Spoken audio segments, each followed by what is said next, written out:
Order! Order! You are an incorrigible delinquent at times. Behave yourself, man! Well, turning to Strasbourg now, and in the last hour, the EU's top job of President of the European Commission has been given to Ursula von der Leyen. As part of her pitch to MEPs earlier, the German Defence Minister said she was open to another Brexit delay. But the EU is further bracing itself for no deal as well, after Tory leadership rivals Boris Johnson and Jeremy Hunt both ruled out accepting the Irish backstop in Theresa May's Brexit deal, even if there was a time limit. Here's Paul McNamara. The faces might be set to change, but the chances of a fresh start, a deal agreed, have never looked so remote. This evening, MEPs voted to give the EU's top job to a candidate chosen by EU leaders. Votes in favour, 383. German Defence Minister Ursula von der Leyen elected President of the EU Commission in a secret ballot. Earlier in the day, she set out her pitch, European strength in unity. If we are united on the inside, nobody will divide us from the outside. And where there's division, Brexit, she's not ruling out further delays. I stand ready for further extension of the withdrawal date, should more time be required for a good reason. An offer unpopular with the European Parliament's largest single party, the Brexit Party. Nigel Farage accusing von der Leyen with wanting to build a centralised, undemocratic, updated form of communism before this. I have to say, from our perspective, in some ways, I'm really rather pleased, because you've just made Brexit a lot more popular in the United Kingdom. Thank God we're leaving. He has reason to be cheerful. It's emerged that Brexit Secretary and Boris Johnson backer Stephen Barclay has told EU negotiators Theresa May's deal is dead. And last night, both candidates to be the next Prime Minister made no-deal Brexit much more likely, as both ruled out any compromise on the Irish backstop. I think that the problem is very fundamental. It is really there. It has been devised by this country as an instrument of our own incarceration within the customs union and the single market. And I'll take that note. I'll take that note. Come out. Mr. Hunt, would you? The backstop, as it is dead. And so I agree with Boris. I don't think tweaking it with a time limit will do the trick. As implications of those statements became apparent, this morning the pound plunged briefly to a 27-month low against the dollar. Fearing the long-term economic implications of no-deal Brexit, the former Attorney General vowed today to use every and any trick in the parliamentary book to block it. How far are you willing to go to prevent no deal? Well, I'm absolutely clear about this. If a Prime Minister tries to take us out on no deal, I will vote against that government on the no confidence motion, and I'm not the only one. So you're preparing to bring down the government? Yes. It's an outrageous suggestion, and the damage that it will do to the country is so extreme that country has to come before party. While the politicians have shifted their rhetoric to the extremes, those that watch them think there is still a small hope of a compromise. Behind all the rhetoric, behind both sides saying we're not shifting an inch, is there going to be a pathway found towards a deal, or are we going to find positions hardening away from it? What do you think is most likely? I think there'll be real attempts made to find that position which can be a deal. I don't think a new Prime Minister wants to have their entire Prime Ministership dominated by parliamentary stalemate, no deal, and what happens and whether the supermarkets will have full shelves or not. I think a new Prime Minister wants to set out their own legislative agenda. Tonight we learned who's been elected to the top job in the EU. Next week we'll discover who will lead the UK. And in just a couple of months, we'll find out what any of that means for the people they represent. Well, joining me now from Strasbourg is Mairead McGuinness, the Irish MEP from the governing Fine Gael party and Vice President of the European Parliament. Her constituency lies on the southern side of the Irish border. How do you see what Boris Johnson and Jeremy Hunt said last night, that the backstop has to be junked? I mean, their whole strategy is, it seems, that you have to really believe that they mean it on no deal.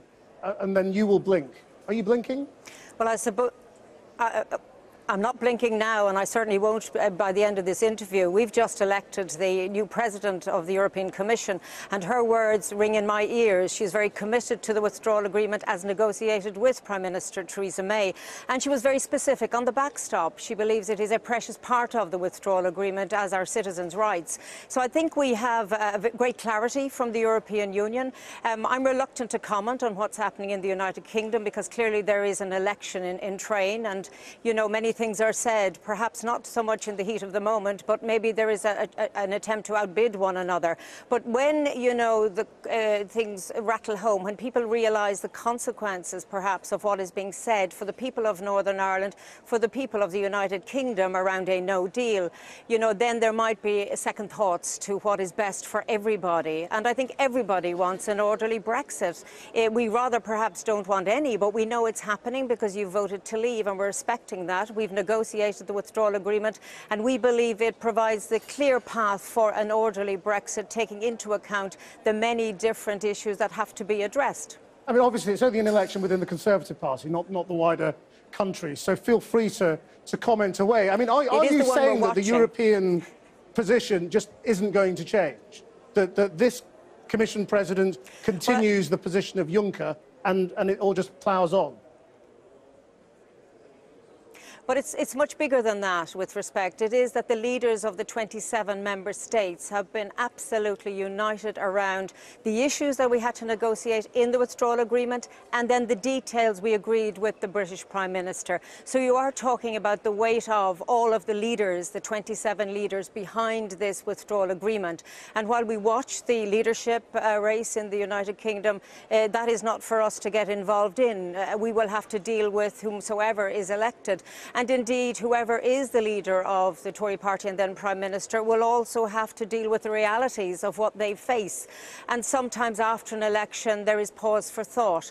But for the moment, here from Strasbourg, and indeed from Ursula von der Leyen, she was very clear about the withdrawal agreement, her commitment to it, because it makes sense. It is good for everybody that we deal up front with these issues in an orderly and considered way. And I know many will disagree with me, and I'm sure I'll get that feedback, but it is also very good for the United Kingdom to have an orderly withdrawal. I think there is too little focus, perhaps, in your own media about the implications for the United Kingdom of a sudden departure from the European Union without an agreement. I think the consequences are not fully understood, and they are grave. But I mean, the supporters of Boris Johnson, and I'm not asking you to comment on the contest, I'm asking you to comment on the narrative, which is that this is really a game of sort of chicken, that you didn't really believe Theresa May, and that you need to really believe the future British Prime Minister, and then you will back down.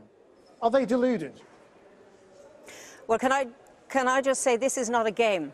This is real life, and what's happening will impact on the lives of people I represent and indeed that the leaders in the United Kingdom represent. And we have a duty to be careful with our words and our actions. And anything I have done is trying to get support for an orderly withdrawal on the understanding from both sides that this is the best way forward.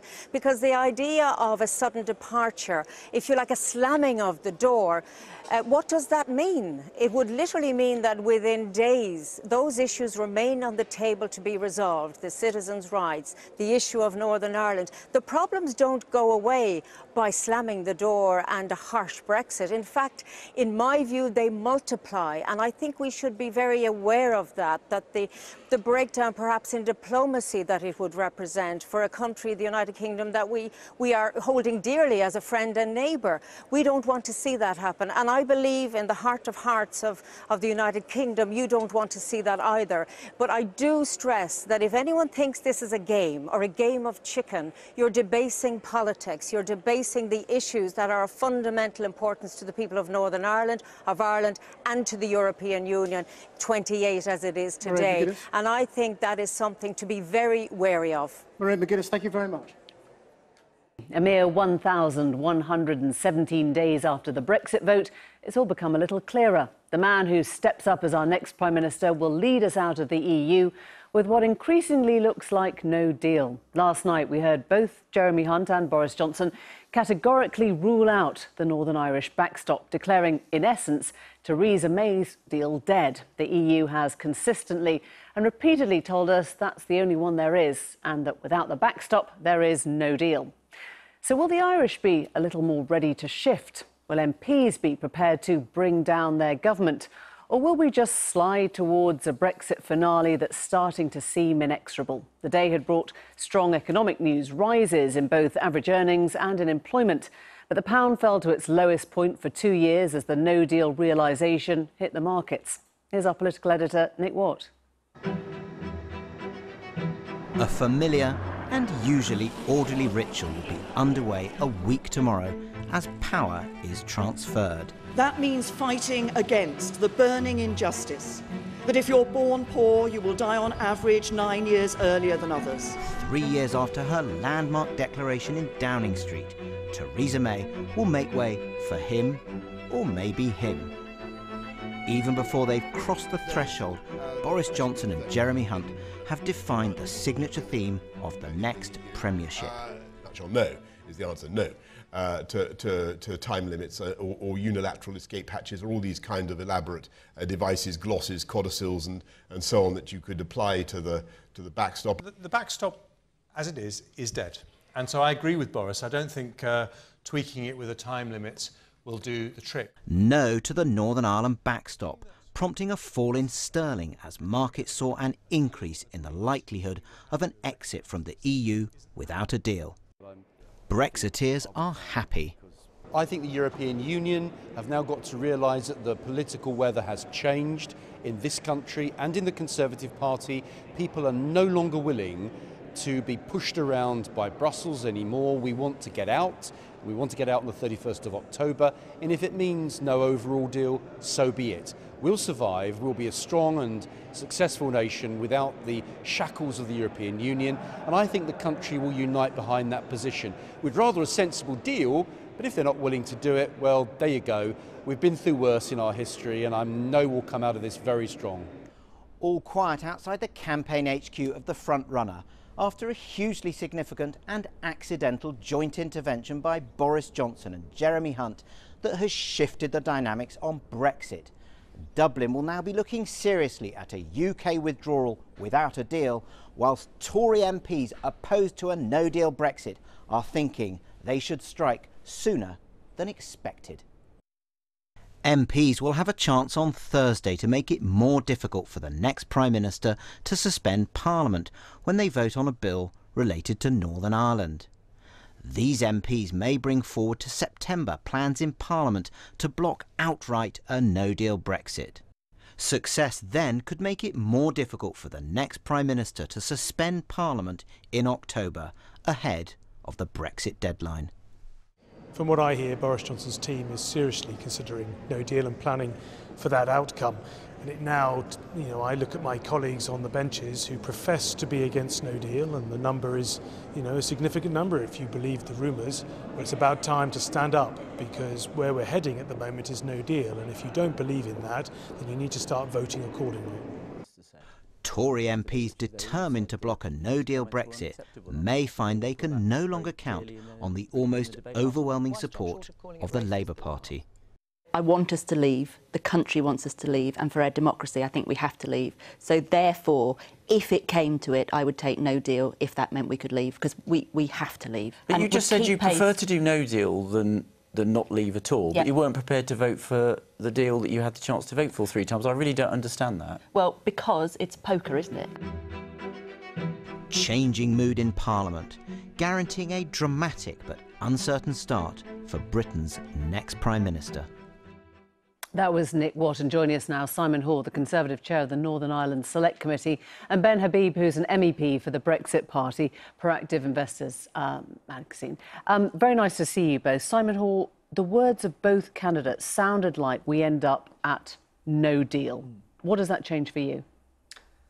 Well, it makes me very surprised, slightly disappointed and somewhat depressed and anxious at the same time. I thought, actually, both of the candidates were having as their sort of first preference, if you will, leaving the European Union with a deal, with some tweaks.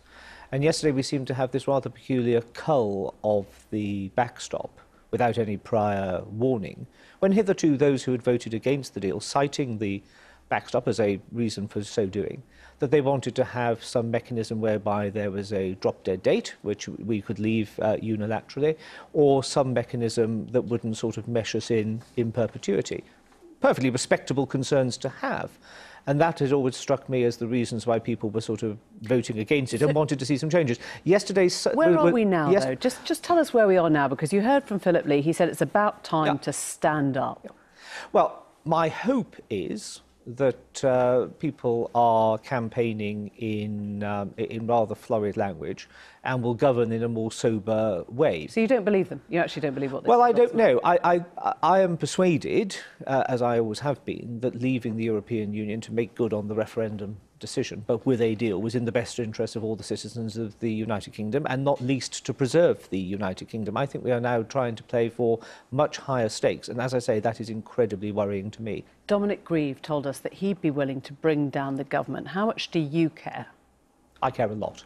Are you willing to bring down the government? Well, I hope it doesn't come to that, but I am concerned that what I was always instilled, having been a member of the Conservative Party since the mid-1980s, that our priority was country, constituency and party third.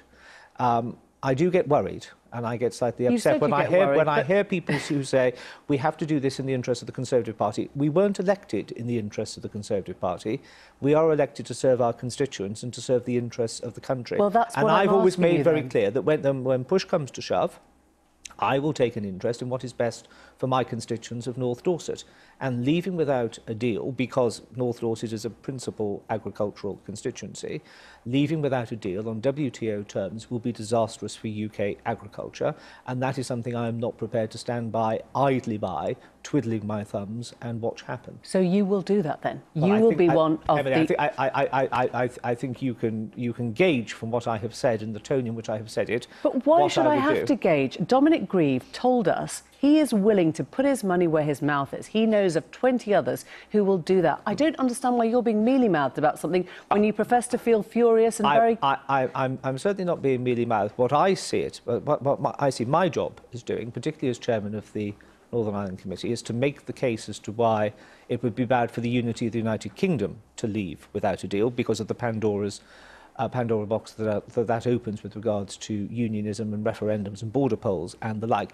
I am going to be making the case to the Whip's office, to whoever takes over from Theresa May, very clearly what it is that I expect, what my red line is as an individual member of Parliament, and I will expect and hope that they will meet that, because I think that is overriding the majority view of the House of Commons, and I think it would be an act of supreme political folly for either Boris or Jeremy to ignore that, because notwithstanding what people like Sarah Champion have been saying today, the vast majority of members of Parliament want us to leave, but they wish us to leave with a deal, and that is what I am waiting But you will recognise, I'm sure, that the backstop got voted down 3 times. They are well, the deal got voted down because of the backstop. Well, for some, some didn't like the 39 billion, some didn't like the font size used on page 34. There were a whole variety of reasons why... Really? You think it was that trivial? Well, for some people, there will be a whole variety of reasons why they voted. The principal reason I readily accept was the backstop. Now, if we can get some change to that, then amen to that. But I've never seen it, and I say this as a Conservative and Unionist, as a Welshman by birth, committed to maintaining the integrity of the United Kingdom, to leave without a deal damages the fabric of our society and holding us together as a united kingdom. And that's something, as a Conservative and Unionist, I actually cannot countenance. Right, and there are fewer and fewer people in your party saying that, presumably because of your party, Ben Habib. You're delighted with this prospect of no deal, are you? Well, I would be delighted if they deliver no deal.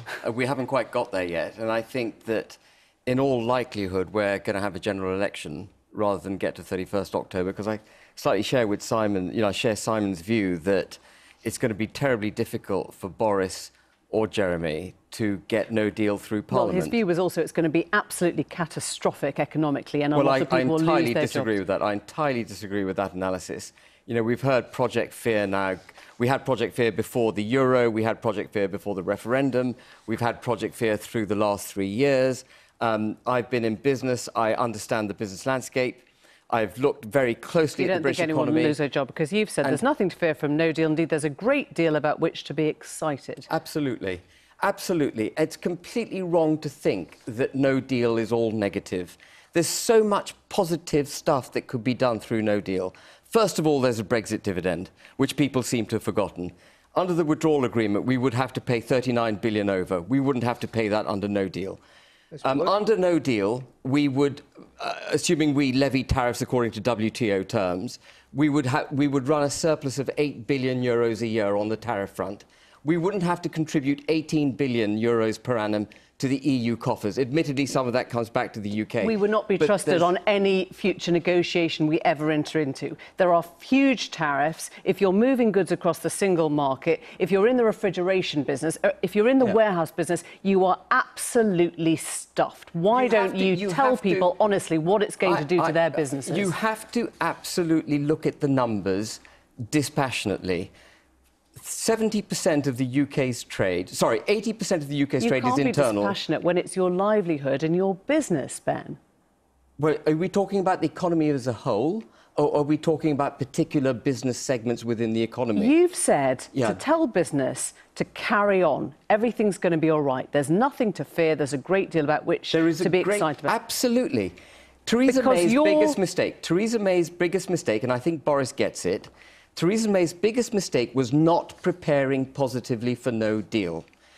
There's a lot of positive stuff that could have come out of it. Actually, Brexit has been delivered, or hasn't been delivered, rather, through a prism of negativity, a sort of, oh, we must do this because the people have voted to do it. But actually unfettered by EU regulations, unfettered by all the prohibitions on state aid, able to cut taxes where we wish to, able to direct investment where we wish to. Haven't you? You've prepared for no deal. You've set aside for your property business, which buys, when prices go down, £182 million to buy projects hit by a slowdown in the British property market. So you line your own pockets with everyone else going bust. Emily, you need to distinguish between the economy and markets. What I'm saying is that the economy for the economy for the United Kingdom will be absolutely fine. The markets shouldn't go weak at the knees. They went weak at the knees after the result of, can I just finish? At the result of the referendum, sterling fell. Yes. When we now look back at it, the GDP growth of the United Kingdom in the 6 months post the referendum was the highest in the G7. It was either second or the highest in the G7. Ben, can I just quote you? Because you said before the referendum, if we get a vote for Brexit and if the commentators are right that sterling will weaken and the markets will go into a degree of volatility, we'll be looking at that as a really great opportunity to buy assets in the UK. So when things are going down, when sterling weakens, as that is going to happen, we think in no deal, you profit. Emily, you're making the distinction, you're failing to make the distinction between market movements and the economy. I think I'm making the difference between somebody who's in property investment and somebody who might actually find their business badly hurt. I will buy because I believe in the UK economy. I'll be putting my money where my mouth is because I think it's wrong for sterling to drop. I think it would be wrong for the property markets to drop. I would be buying on that judgment, on that conviction. People shouldn't sell. The United Kingdom is absolutely fine in the event of a no deal. We're the 5th largest economy in the world. We're a tremendous nation. Okay. It's just this fear of fear that's causing these market movements. Thank you both very much indeed. Let's go now to Neil Richmond. He's a senator and the Brexit spokesman for the Irish government in Dublin. We'll be absolutely fine. You heard that in the event of a no deal. Neil Richmond. No, we've just listened to 5 minutes of absolute ridiculousness from Mr. Habib. I think it's worth noting that the day after the referendum, currency fluctuation alone took 10% value off the Irish mushroom and tomato industry. 2 mushroom plants closed down in County Laois. That's 300 jobs, 300 families affected. The impact is real in the UK, in Ireland, across Europe. The UK is now the 7th largest economy in the world, no longer the 5th. It's now the lowest growing economy in the G7, the lowest in the EU, and indeed in the second bottom of the G20. If that is true, then, you have consistently and repeatedly said that nothing changes on the EU. You now recognise that no deal is staring you in the face. You have everything to lose by doing nothing and only pride to lose by doing something. So walk towards the man who will be the next Prime Minister here. Only pride. Emily, the backstop is an absolute insurance policy and guarantee for a 21-year-old peace agreement that has kept a very fragile peace on this island. A peace agreement that was achieved by 94% mandate in this jurisdiction, 71% in Northern Ireland. Our whole responsibility is maintaining the peace in this island, allowing the UK to leave the EU in an orderly manner, in a manner that respects that peace, that guarantees the rights of British and European citizens, and indeed allows the UK to meet its responsibility. There is no Brexit dividend. Of course, that £39 billion had to be reinvested into CAP payments. Listen to what you're saying, though. The backstop was designed to stop a hard border. Now it's looking like that very thing will be the obstacle. That will create the hard border. You have the chance to stop it now. Why wouldn't you? The backstop was designed, firstly, by the British government. It is a product of the British government's very own red lines. What we want to achieve is a withdrawal agreement that provides those three guarantees that allows the EU and the UK to move on to a negotiation to provide a deeply meaningful trade, customs and regulatory deal that means that all of this is moot. Failing that, we are of course open to alternative arrangements, but crucially, we need that backstop, we need that legal guarantee, that insurance policy, because everything we've heard so far is just a form of words. There aren't any technological solutions, there aren't any alternative arrangements, there's none in existence anywhere in the world, there's no cost, there's no timelines. We need that guarantee, and what we've been getting out of Westminster since November is just a combination of nothing. A form of words. We agreed a withdrawal agreement after 18 tortuous months of negotiation in November. On our side and the EU side, we passed that through the European Council. The Irish Parliament passed it through both houses. I understand, and it was signed off. Delay and put through. But look at where we are now, though. The British government and the British Parliament. We are not hearing anything from Westminster that provides any clarity. We await the result of the Conservative leadership contest. We await the result of a new Prime Minister being elected. We will discuss with them. But ultimately, the withdrawal agreement is closed. That's been said today again by the new European Commission President and the incoming Council President. We have to say it repeatedly. Neil, I understand that, but no deal will bring down your government. 50,000 jobs could go in Ireland. It could cost €5 billion of borrowing. You, whether it's you or whether it's the EU, you need to stop hardballing the UK at this time and telling the EU to think again for your sake, don't you?